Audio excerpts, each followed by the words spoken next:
최근 32년 만에 지방자치법 전부 개정안이 국회를 통과했습니다. 지방자치법 개정으로 경남엔 어떤 변화가 생길까요? 더불어민주당 송순호 경남도 의원, 국민의힘 경남도당 차주목 사무처장과 함께 이야기 나눠보겠습니다. 어서 오세요. 예, 반갑습니다. 네, 반갑습니다. 먼저 이번 지방자치법 개정안 통과 어떻게 평가하시는지부터 들어보겠습니다. 1988년도에 개정되고 나서 이제 32년 만에 개정이 된 거거든요. 32년 만에 우리 사회는 엄청나게 변화를 사실은 했죠. 정보통신이나 인터넷 발달이 획기적으로 일어났던 측면도 있고, 그다음 수도권이 과밀화, 그다음 이제 인구가 굉장히 이제 그 절벽에 오면서 출생률이 낮아지면서 지역이 소멸되는 이런 이제 상황이 도래한 거잖아요. 이제 행정의 변화는 엄청나게 많이 일어났고 사회도 변화되었는데 지방자치법은 32년 전에 그대로의 틀로 유지하기에는 굉장히 한계가 많이 있다. 그래서 지방자치법을 개정하려고 많은 시도를 했지만 번번이 무산됐었죠. 그런데 이번에 다행히 지방자치법 개정이 되면서 그런 변화된 행정수에 맞도록 어쨌든 개정이 됐다는 데 대해서는 큰 의미가 있다고 보고요. 저는 개정 중에서 크게 이제 좀 주목하고 싶은 것은 그 목적 규정의 주민자치 원리를 명시한 것. 이것이 굉장히 저는 획기적인 성과라고 보는 거고요. 두 번째는 지방의회 인사권 독립이 됐다는 것도 획기적인 변화라고 봅니다. 마지막으로 주민투표로서 자치단체장을 어떻게 뽑을지, 그다음 의회와 의회와의 지방자치단체 쉽게 말해 집행기관의 구성을 어떻게 할 건지를 자율적으로 결정할 수 있도록 해놨어. 이것은 굉장히 큰 변화다 이렇게 생각을 합니다. 사무처장님 평가도 들어보죠. 예. 그 지난 그 지방자치법으로 다 포섭하지 못하는 그런 이제 낡은 시스템을 이번 전면 개정안에서 좀 진보적인 그런 방향으로 나아간 것에 대해서는 좀 높게 평가를 하고 있습니다. 그 주요한 내용을 아까 언급하셨는데 주민들이 조례를 직접 발의할 수 있는 그 이제 그 권한을 부여를 했는데 지금은 지방자치단체를 통해서 할 수 있는 것을 지방의회를 통해서 조례에 대한 제정, 개정에 대한 그런 권한을 주민들이 직접 행사할 수 있습니다. 그리고 또 주민들이 그 감사 청구를 할 수 있는데 지금도 그 요건을 도 단위는 500명에서 300명으로 완화해서 행정이 잘못됐을 경우에 주민들이 직접적으로 그 감사를 청구할 수가 있습니다. 그리고 특별지방자치단체 규정을 대통령령에서 법률로 상향시켜서 2개 이상의 지방자치단체가 공동의 현안을 좀 더 능동적으로 이렇게 협의할 수 있도록 그런 대목이 조금 더 눈에 띄는 것 같습니다. 두 분이 해주신 평가는 좀 더 자세히 하나하나 얘기를 좀 들어가 보도록 하겠습니다. 그 전에 먼저 이제 특례시 얘기부터 해보겠습니다. 창원에서는 이제 창원 특례시가 되는 건데 경남에서는 구체적인 권한은 없고 이름만 특례시가 되는 거 아니냐는 이런 우려가 나옵니다. 앞으로 좀 어떤 부분들이 보강이 돼야 된다고 보세요? 그래서 참 이 부분이 좀 아쉬운 점인데 그 국회 상임위에서 통과할 때 부대 조건을 달았습니다. 특례시의 특례를 규정할 때 다른 지방자치단체의 재정에 영향을 미친다거나 권한의 축소를 가져오는 것은 특례시에 반영하지 못하도록 한 겁니다. 그러면 기존 우리 창원이 원했던 것은 광역시 정도의 재정적인 그런 어떤 독립, 그다음에 행정적으로도 자율권을 좀 더 갖는 것이었는데 실제로 이번 특례시 개정안은 그런 핵심적인 내용은 담기지 못했습니다.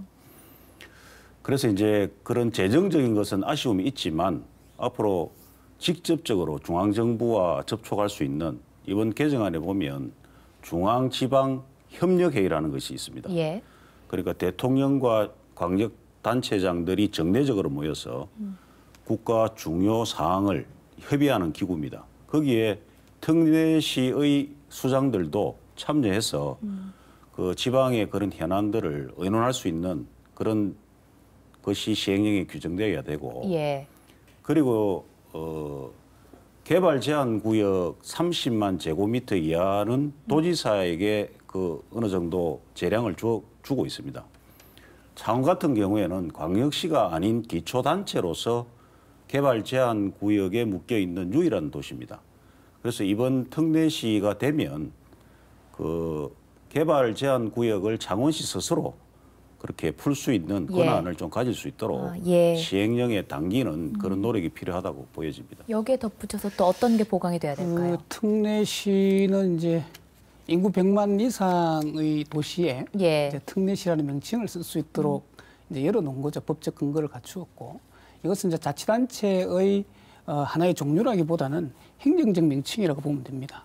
그렇지만 행정적 명칭을 부과해놓고 그러면 어떤 특례를 줄 거냐에 대한 부분들은 시행령으로 정하도록 되어 있어요. 그래서 이 법이 통과되고 공포 후에 1년 이후에 이제 시행되기 때문에 2021년 12월부터 아마 이 법이 본격적으로 시행된다 보면 되는 건데 1년 안에 이제 시행령을 만들게 될 겁니다. 그럼 이 시행령에는 그러면 어떤 특례를 줄 거냐, 또 어떤 행정적으로 어떤 또 특례를 줄 거냐에 대한 부분을 담을 텐데 조금 전에 했던 대로 상임위에서 통과할 때 그런 단서 조항을 달긴 했지만 재정 특례가 사실 없다고 보면 특례와 관련해서는 크게 피부로 실감하지는 못할 거다 생각이 들어요. 그래서 재정적 특례를 어떤 방식으로든 간에 창원시의 입장에서는 또 특례시가 지정된 도시의 입장에서는 요구를 하게 될 것이고 이거와 관련해서는 적절한 방법으로 기존의 자치단체와 관련해서 영향을 주지 않는 범위 내에서 저는 방법들을 찾을 거라 생각을 하고요. 그다음에 행정적으로 보면 본래는 이제 창원시가 어떤 대규모의 사업들을 할 때는 꼭 도를 거쳐서 중앙정부와 협상을 하도록 되어 있는 거죠. 그와 관련해서 이중으로 가고 행정의 효율성이 떨어지는 측면이 분명하게 있거든요. 그래서 창원시 입장에서 본다면 도를 거치지 않고 중앙정부와 바로 교섭할 수 있는 그런 권한이 생겼다라고 저는 이해를 하고 있고 그런 측면에서 보면 창원시 입장에서는 굉장히 큰 행정적인 특례를 받을 수 있을 거다라고 생각을 하고요. 특히 사실은 창원시가 해안선 길이가 423km 정도의 해안을 가지고 있잖아요.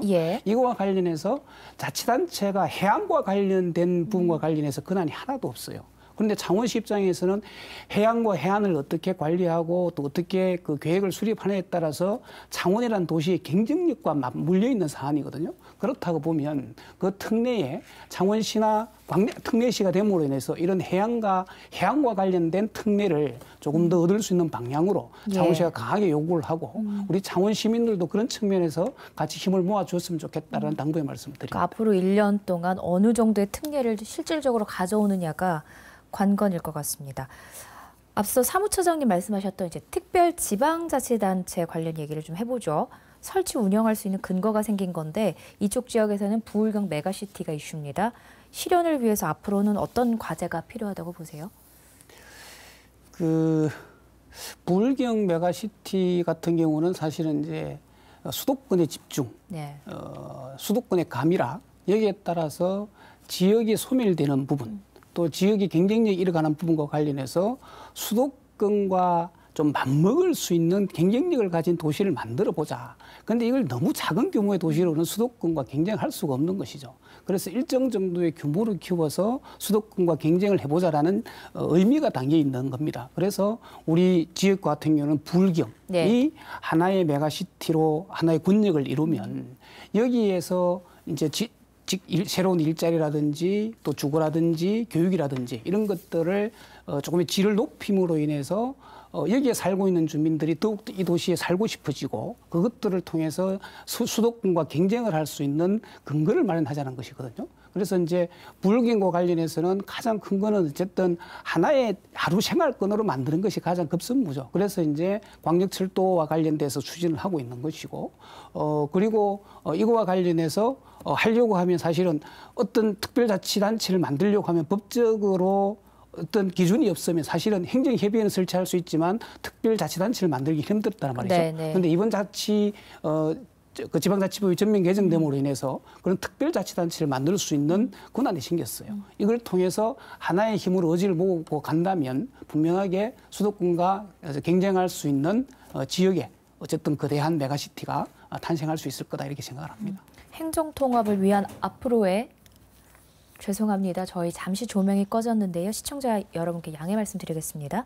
네, 부울경 메가시티 조성을 위해서 앞으로의 필요한 숙제는 어떤 거라고 보세요? 해결해야 될 과제요.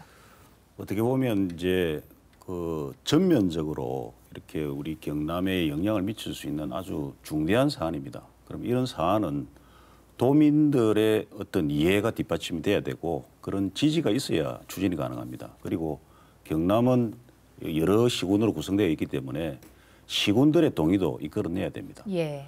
그래서 이게 이제 단계를 밟아서 가야 되는데 일단 도민들의 여론을 좀 수렴해 보고 또 이런 메가시티가 필요하다는 당위성을 또 설명을 해야 됩니다. 그래서 일단 가장 필요한 것은 도민들이 직접적으로 영향을 미칠 수 있는 광역 어떤 교통 체계 이런 어떤 사안에 있어서 그 경남과 부산, 울산이 한번 사업을 한번 해보는 겁니다. 예, 그래서 예. 그것이 긍정적인 결과가 나타나면 그 다음 단계로 특별지방자치단체로 나아가고 그 다음 이제 최종 목표가 행정통합으로 가는 겁니다. 그런데 김경수 도지사가 지난 11월 3일 도의회 시정연설에서 공식적으로 행정통합으로 가겠다고 천명을 했습니다. 그것은 너무 급한 결정이고 예. 그 통합으로 가는 데에는 점차적인 그런 추진을 통해서 가야만이 정상적인 그런 효과가 일어나는 거지 급하게 먹은 밥이 체하는 법입니다. 그래서 그 순리대로 예. 갈 수 있도록 절차대로. 예. 좀 더 그 구체적인 방안이 필요하다 봅니다. 마지막으로요. 제가 정말 그 두 분 다 30초씩만 대답을 드리도록 하겠습니다. 시간이 얼마 안 남아서. 지방의회가 이번 그 법 개정으로 인해서 인사권이 독립되고 전문성을 강화할 수 있게 됐습니다. 지방의회는 그럼 준비가 되어 있냐 이런 목소리가 나오는데요. 예. 짧게 들어보죠.